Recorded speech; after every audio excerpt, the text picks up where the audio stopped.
بسم اللہ الرحمن الرحیم۔ صرف 5 منٹ کا مدرسہ قرآن و حدیث کی روشنی میں 253واں دن 13 رمضان المبارک۔ نمبر 1، اسلامی تاریخ۔ حضور صلی اللہ علیہ وسلم کو نبوت ملنا۔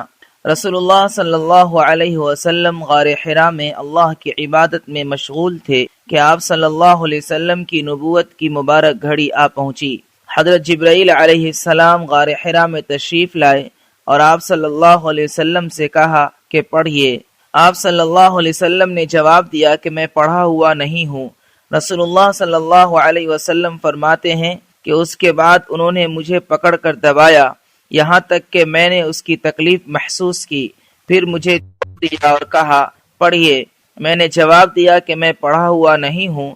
انہوں نے پھر مجھے پوری طاقت سے دبایا اور چھوڑ دیا اور کہا اقرأ بسم ربک الذی خلق۔ ترجمہ، اے محمد اپنے پروردگار کا نام لے کر پڑھیے جس نے عالم کو پیدا کیا۔ یہ حضور صلی اللہ علیہ وسلم پر نازل ہونے والی پہلی وحی تھی اور آپ صلی اللہ علیہ وسلم کی نبوت کا پہلا دن تھا۔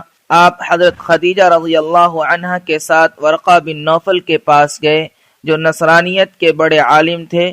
انہوں نے اس بات کی تصدیق کی کہ حضرت محمد صلی اللہ علیہ وسلم آخری نبی ہیں جن کے آنے کی خبر پہلی کتابوں میں موجود ہے۔ نمبر 2، اللہ کی قدرت۔ زمین سے پودا کون اگاتا ہے؟ بیج کو زمین کے اندر دبا دیا جاتا ہے۔ اس کا خول بہت سخت ہوتا ہے۔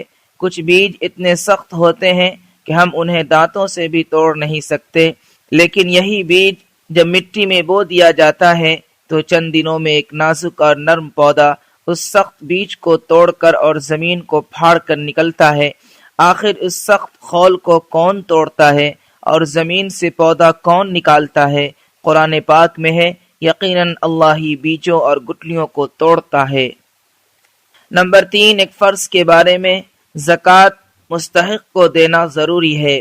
رسول اللہ صلی اللہ علیہ وسلم نے فرمایا، بے شک اللہ تعالیٰ نے زکوٰۃ کے مستحق کو نہ کسی نبی کی مرضی پر چھوڑا ہے اور نہ ہی نبی کے علاوہ کسی اور کی مرضی پر، بلکہ خود ہی فیصلہ فرما دیا ہے اور اس کے 8 حصے متعین کر دیے ہیں۔ فائدہ، زکوٰۃ کا جو مستحق ہے اسی کو زکوٰۃ دینا ضروری ہے، اور جو زکوٰۃ کا مستحق نہیں ہے اگر اس کو دے دیا تو زکوٰۃ ادا نہیں ہوگی۔ نمبر 4، ایک سنت کے بارے میں۔ غسل کرنے کا سنت طریقہ۔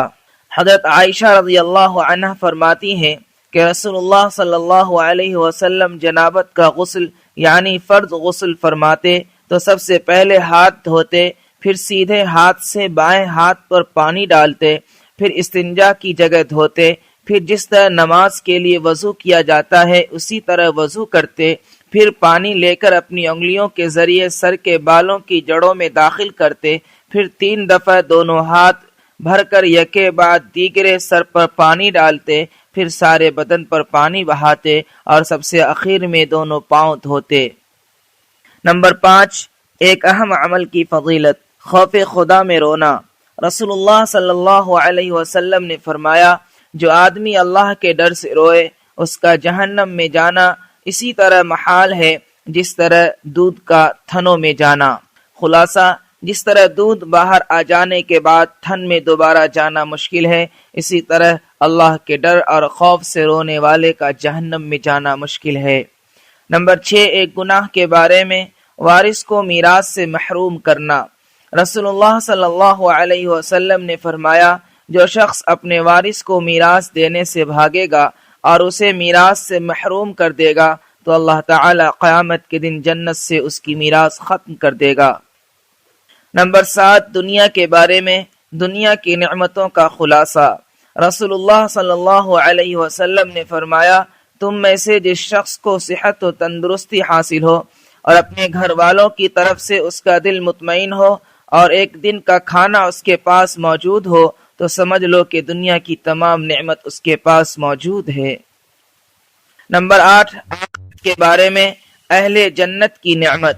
قرآن میں اللہ تعالیٰ فرماتا ہے، بے شک اہل جنت عیش و راحت کے مزے لے رہے ہوں گے، وہ اور ان کی بیویاں سایوں میں مسہریوں پر تکیے لگائے بیٹھے ہوں گے اور ان کے لیے اس جنت میں ہر قسم کے میوے ہوں گے اور جو وہ طلب کریں گے ان کو ملے گا۔ نمبر 9، طب نبوی سے علاج، زمزم کے فوائد۔ رسول اللہ صلی اللہ علیہ وسلم نے زمزم کے بارے میں فرمایا، یہ ایک مکمل خوراک بھی ہے اور بیماریوں کے لیے شفا بخش بھی ہے۔ نمبر 10، قرآن کی نصیحت۔ قرآن میں اللہ تعالیٰ فرماتا ہے، نیکی اور پرہیزگاری کے کاموں میں ایک دوسرے کی مدد کیا کرو، گناہ اور ظلم و زیادتی میں کسی کی مدد نہ کرو، اور اللہ سے ڈرتے رہو، بے شک اللہ تعالیٰ کا عذاب بہت سخت ہے۔